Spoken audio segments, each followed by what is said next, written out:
Thank you, Dean Berkey. Good morning, class of 2024. Congratulations, you did it. As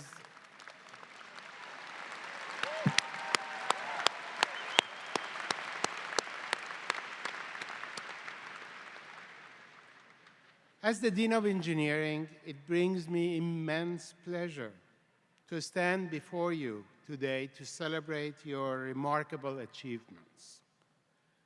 You have mastered the complexities of calculus, thermodynamics, and computer programming, and also the art of surviving 8 a.m. classes.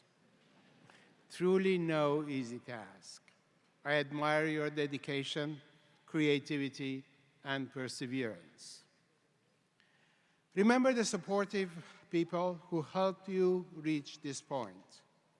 Your family, your loved ones, friends, and your mentors who have endured endless tech jargon and still applauded you. Now take a moment to spot them in the audience, give them a wave, and shout, "Thank you."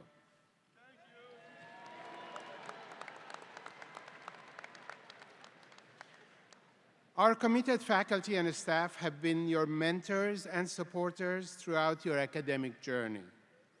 They have dedicated themselves to your growth into exceptional engineers that you are today. Let's have them stand now and join me in applauding their steadfast commitment and maybe, just maybe, convince them that for next generations, they can grade a bit easier.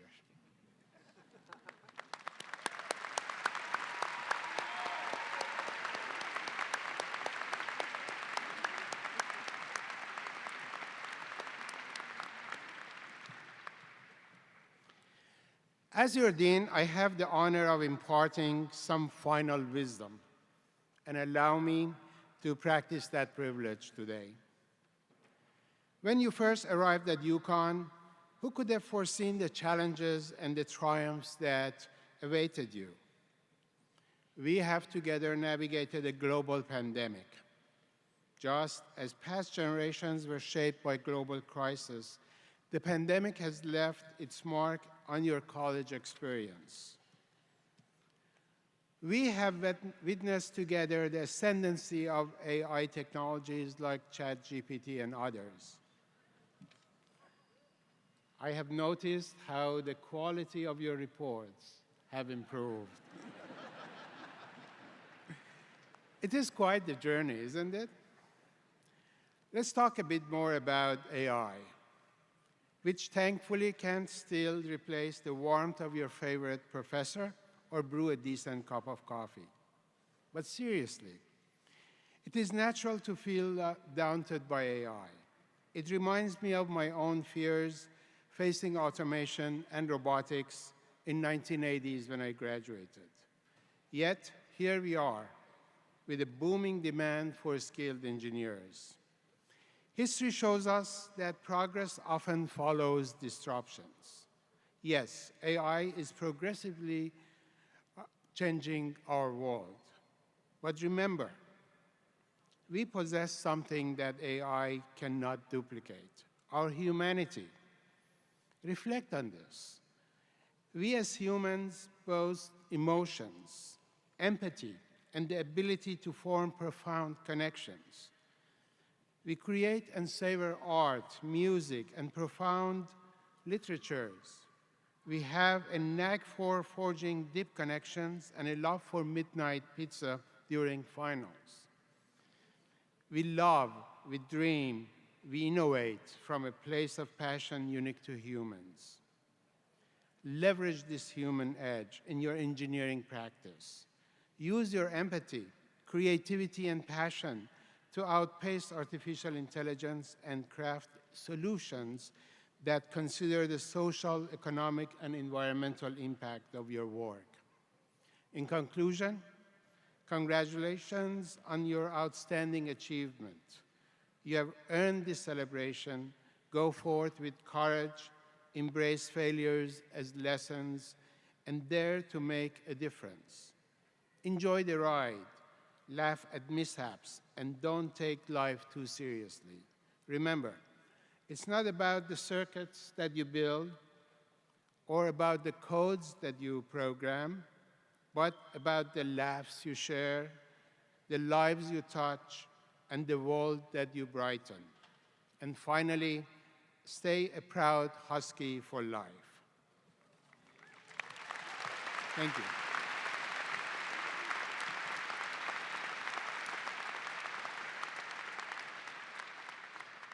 Thank you. At this time, it is my pleasure and privilege to invite Vice Provost Dan Schwartz to the podium.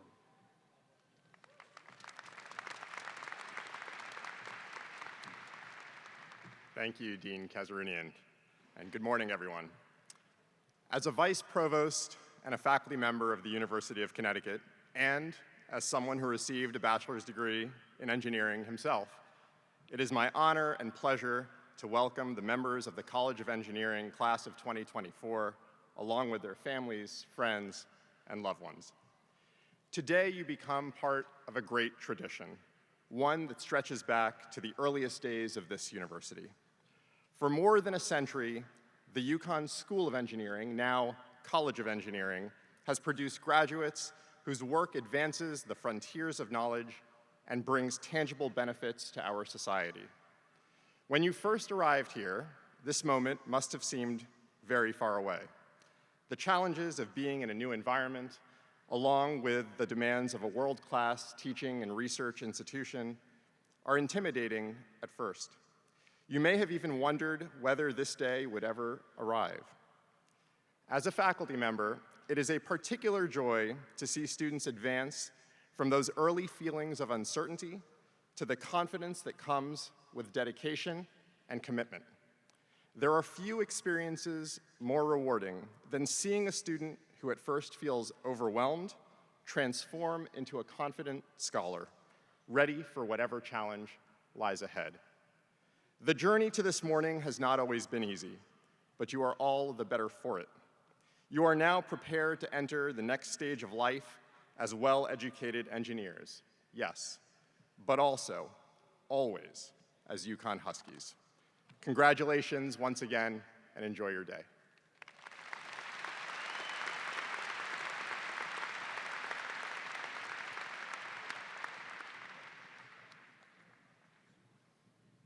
Thank you, Vice Provost Schwartz. It is an academic custom that those who have excelled in science, letters, the arts, or have served humanity through writing or their acts should be appropriately honored. Today, the university is pleased to award an honorary doctorate at this ceremony, and I'd like to invite Dean Kazerounian to please come to the podium to read the citation.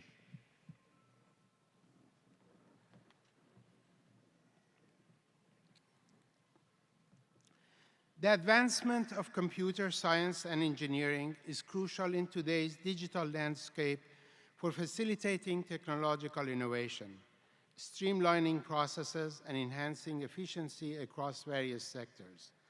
From powering e-commerce platforms to optimizing healthcare systems and revolutionizing communication networks, and continual evolution of these disciplines ensures that engineers remain at the forefront of modern society.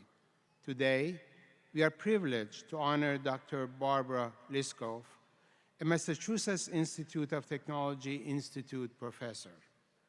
Barbara, you embody the entrepreneurial spirit required in computing realm.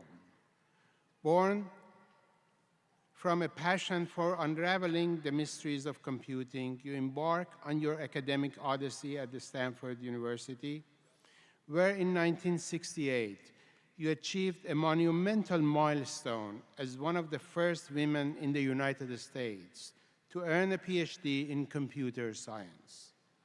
This singular achievement not only marked the beginning of your illustrious career, but also laid the foundation for a legacy characterized by relentless pursuit of knowledge and unwavering determination. Throughout your distinguished career, your intellect and innovative spirit have garnered global recognition, Holding the position of the Institute Professor at MIT, your influence extends far beyond the confines of your institution. At the heart of your legacy lies a series of groundbreaking contributions that have irrevocably shaped the landscape of computer science. Your invention of abstract data types and seminal Liskov substitution principle have revolutionized programming languages and software development, laying the groundwork for modern computing practices. Your namesake will be studied by countless computing students well into the future. The monumental achievements underscore your unwavering commitment to advancing the field and ensuring the reliability and reusability of software systems. Honors and accolades have adored your career, each testament to the profound significance of your pioneering work. From ACM Turing Award to the IEEE 1 Newman Medal and Franklin Medal, your accolades serve as a testament to your lasting influence on evolution of computing. Your journey stands as a beacon of inspiration for aspiring engineers, practically women in STEM fields. Through your perseverance, groundbreaking discoveries, and unwavering dedication to mentorship, you have not only transformed your field, but you paved the way for future generations of innovators. Dr. Barbara Liskov, in recognition of your visionary research, resilience, and unwavering commitment to computing excellence, it is our deepest honor to bestow upon you today, this 4th of May, 2024, the degree of Doctor of Science, Honoris Causa. I would like to invite Vice Provost Schwartz to join me.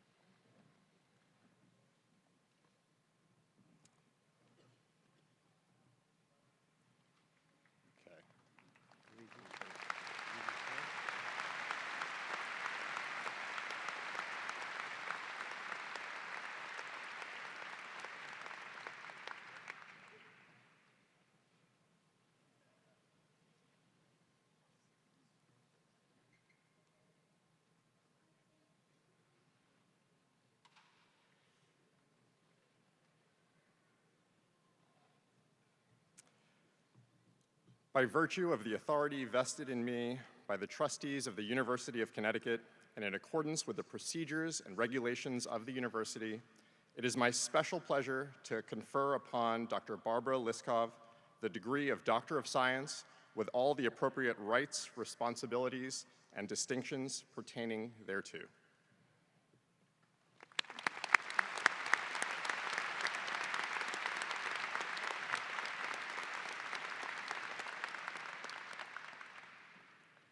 I want to start by saying thank you for giving me this honorary degree. It's a great honor, and I really appreciate it. And I'm also delighted to be able to give a little talk today. I'm going to start by describing the trajectory of my career.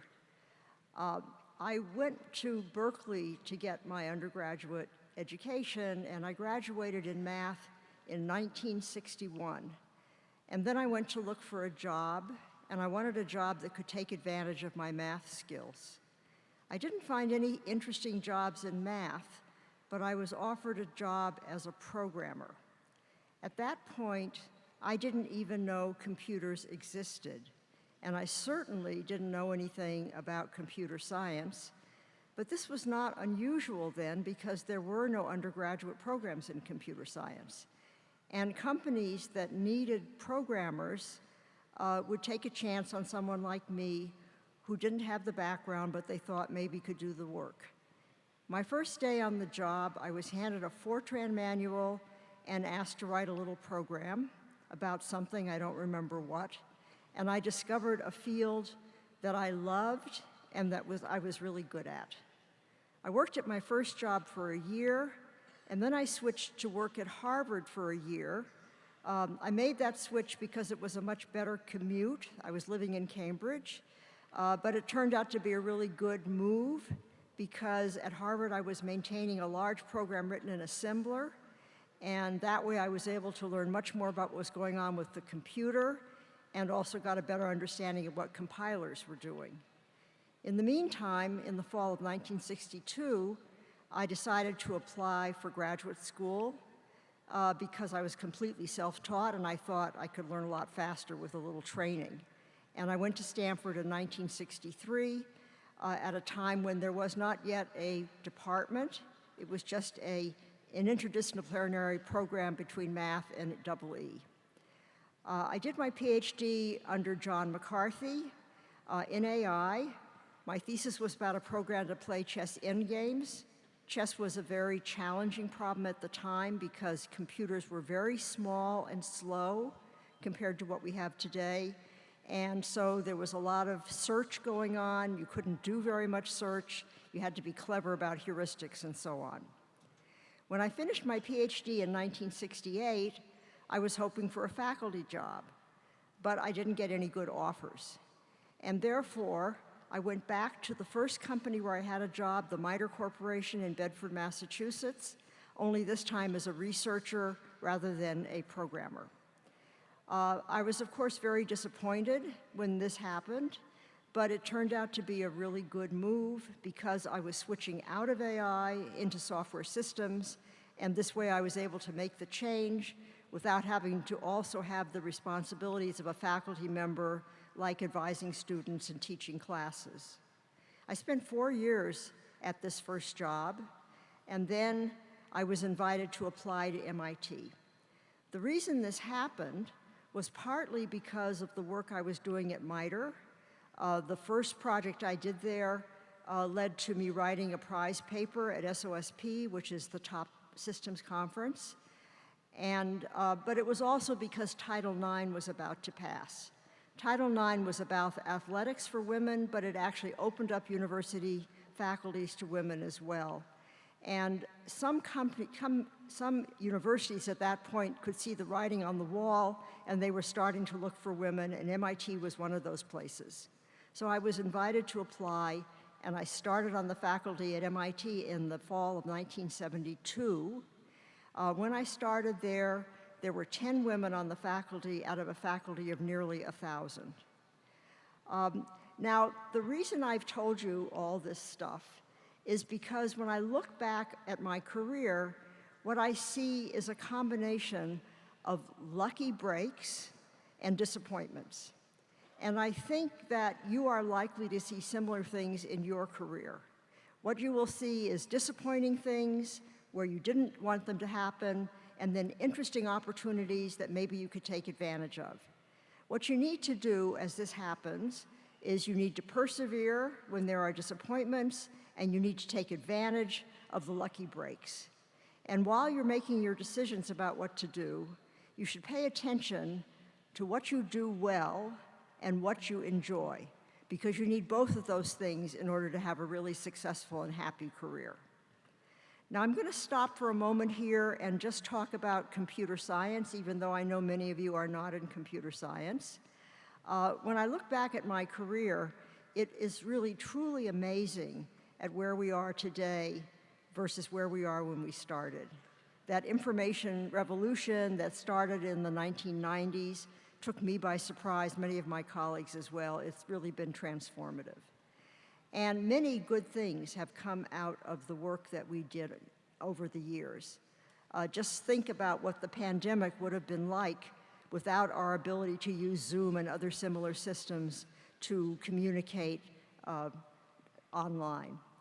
But of course, many bad things are also happening, and I'm thinking here about things like fake news and so on, and it's only getting worse because of what's going on with AI. So we have great things to look back on and be proud of, and we have things to worry about. And I urge all of you as we move forward to keep that in mind, and this applies probably broadly to all occupations. In the case of computer science, the bad things that are happening are also a research opportunity in many cases because there are things we can do technically to make things better. but there are many things that are beyond our ability technically to solve, and there we need to help others to find ways to work around them. I want to conclude just by saying that I hope all of you have successful careers like I have done, and follow your career where it takes you and enjoy the results of it. And I also urge you always to pay attention to ethics and make sure that what you're working on is for the good. Thank you very much.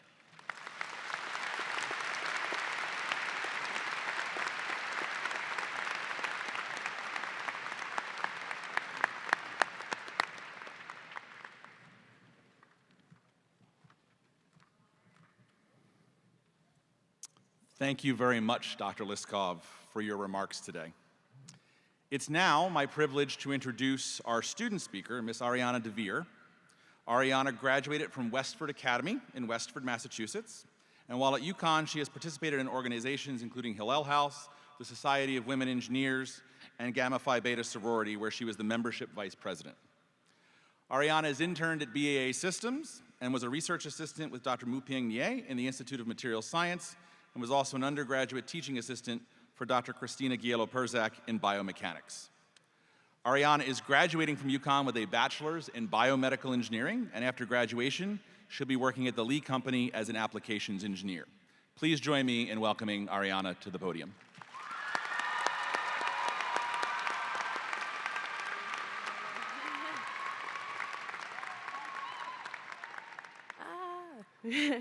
Thank you, Dean Berkey, Dean Kazerounian, Vice Provost Schwartz, Trustee Gowan, faculty, staff, family, and fellow graduates.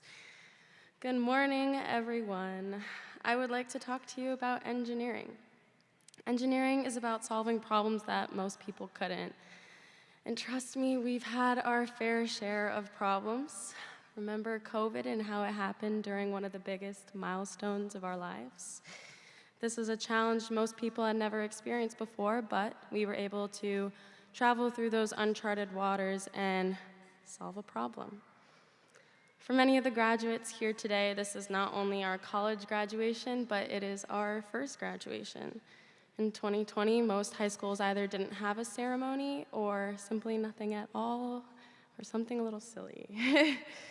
My graduation was postponed 3 months, and we sat outside 6 feet apart, wearing masks, and just to top it off, in the rain.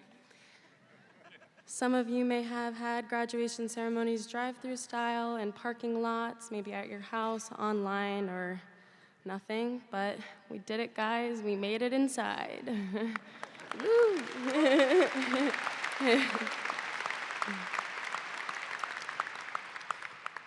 Freshman year at UConn, we spent it either at home or in our dorms, isolated, trying to learn and to socialize online, outside, or with social distancing. But by our sophomore year, life was a little more normal, a little more like the experience we had been preparing for and expecting our entire lives. We could socialize, we were safe, and we could be a community, and the disappointment of our college freshman year faded away, and we moved forward with hope. After 4 years that included surviving a global pandemic, rigorous coursework, and carrying that DigiKey box full of resistors, capacitors, and our collective tears, we now leave UConn as engineers.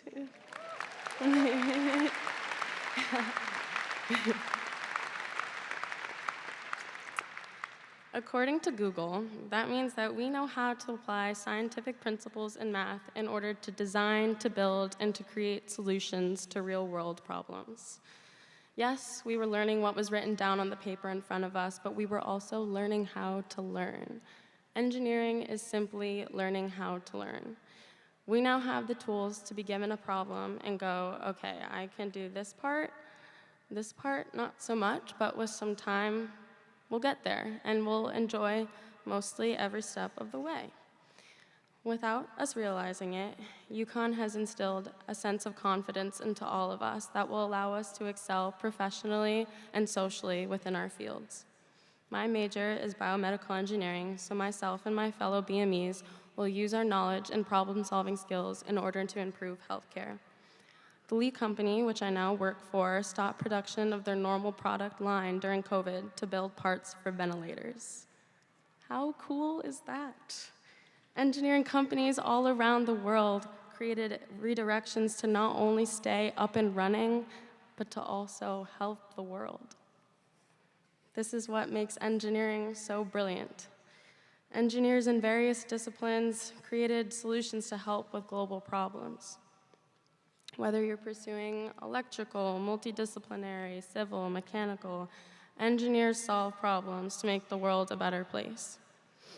What graduating class is more prepared, more inspired than the class of 2024? We endured, we survived, and eventually we had fun. We had our Forbidden Thursdays. I will personally remember my time at UConn as the hardest, most exhausting, but most lovely time of my life. On behalf of all of the engineering college graduates, I would like to thank UConn leadership, the engineering deans, and the entire engineering faculty and staff, but especially to our BME professors, Dr. Kumavor and Dr. GP. Thank you for your unconditional support and encouragement these past few years. You have taught us how to truly not only love our major, but emphasize our well-being. GP taught me that when you're not doing too hot, to eat some chocolate. It makes you feel better, which I personally think is really necessary in this field. PK is actually the one who encouraged me to do this today. You remember that? Yeah? Yeah? This is how the conversation went last semester. We were talking about travel. He asked me, do you know how to ski? I said, no, PK, I don't know how to ski. Do you know how to ski? He said, no, but you should be the commencement speaker. It's like, okay, now we're here. It is truly an honor to be a part of such a distinguished group of peers. I hope to help you think back at your time of how you started versus how you're now ending it. Yes, everyone is different, and you may not have experienced the same path that I have, but we have all grown in one way or another.